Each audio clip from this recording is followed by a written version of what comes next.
just want to say thank you for everyone that's here today and joining us having fun like we normally do on Sundays.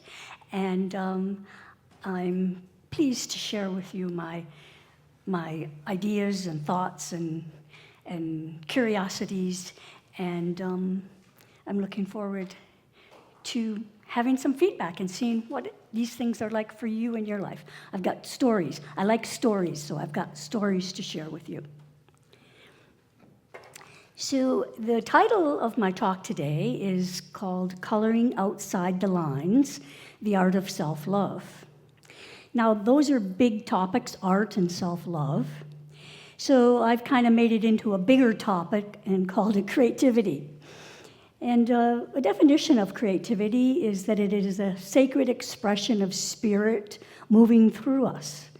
And it arises not from imagination or technical skill alone, but from another source of life and love that brought this universe into being. Ernest Holmes, who was the founder of Science of Mind, this is a quote from him, and he said, "Your mind is an outlet through which the greater intelligence of the universe seeks fulfillment." So as many of you here know, because I know there's lots of artists and musicians and people that do creative things here, that there's many expressions of creativity. We have visual arts, we have music, we have literature. But I take this into a bigger perspective. And anyone who is good at cooking, that's an art. Planting a garden is an art. Solving a problem is an art. Designing a house is an art. Creating a spiritual community is an art. There's so many ways of being creative, and when this creativity is rooted in love, it is more than productivity. It becomes a spiritual practice. Oftentimes, what can happen is fear, comparison, self-doubt can hold us back from creating what matters most. Sometimes we need to color outside the lines. So I'm going to share a little bit of my own personal creative journey. And as probably for most of us, we all had some kind of creativity that we did when we were children. And I did drawing and coloring and those kinds of things. And so then I went to school. And on my first day in school, first grade, we were handed a sheet of paper with circles on it, and we were asked to color it. So I did the assignment and handed it in when the teacher collected it. However, the teacher didn't really like mine. I colored outside the lines. I didn't color in the circles, so she wasn't real pleased with mine. So I was 6 years old.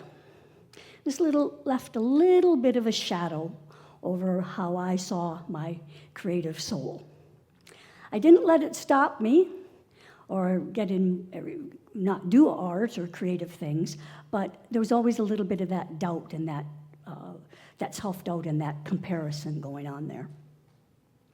So later on in life, much later in life, I had an opportunity to work with a group who they were putting together an art show. And I was on the committee for this, and we decided that it would be a juried show. We wanted specific types of creative things in this show. And I was one of the people who was judging the pieces that were submitted. So that was an okay process. We had a criteria to work with, and went with that. But as I was doing that, I began to look at some of these pieces that were submitted, whether they were accepted or not. And I looked at them and I could see that they were more than a canvas that had painting on them. They were more than a clay that had been molded into a beautiful sculpture of some type. There was an essence to them. And I began to think, well, that essence is that person that created that. That's part of their soul. And so I became very curious about this.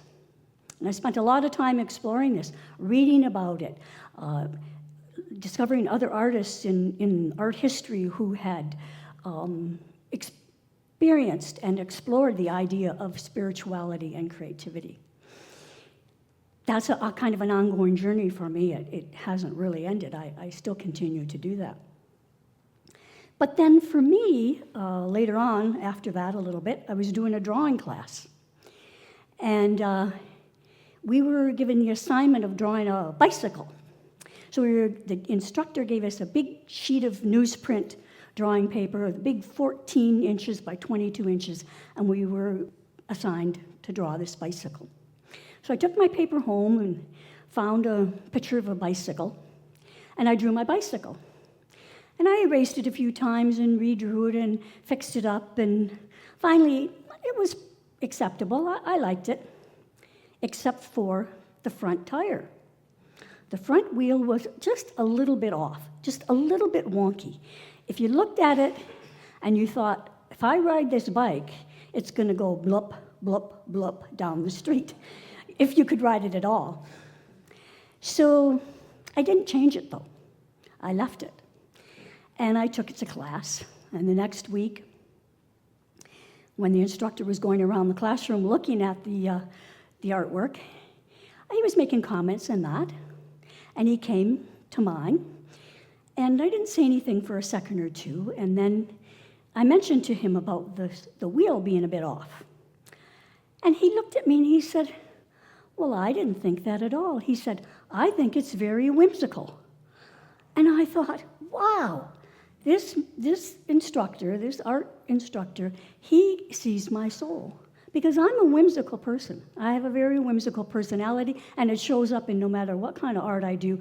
It just shows up. I can't help it. But he saw my creative soul, a piece of it. So this opened up a lot for me in terms of how I saw my own creativity and how I looked at it in terms of my own self-love and doing my creative work. So love can dissolve the self-judgments and open up the channels of our genius expression if we're open to that.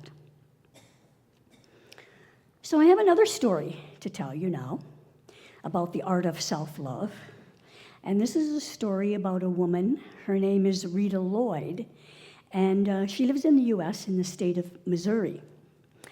And Rita spends her life helping victims of abuse and trauma repaint their lives. She believes that each person is a beautiful, powerful, perfect expression of the divine. And she captures the essence of her belief in her vibrant, vulnerable paintings. She extends her own spiritual practice into the world. At one point in Rita's life, a friend of hers asked her to create some promotional posters for a charity drive at a women's shelter. At the same time, Rita was in an emotionally abusive relationship and in denial about this.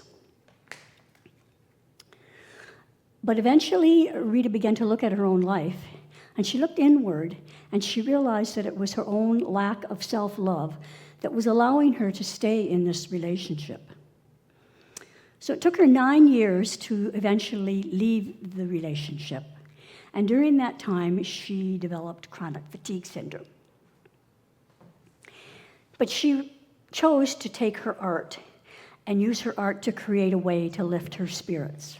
And besides doing her paintings, she would write affirmations about each painting. And this was a way to deepen her healing.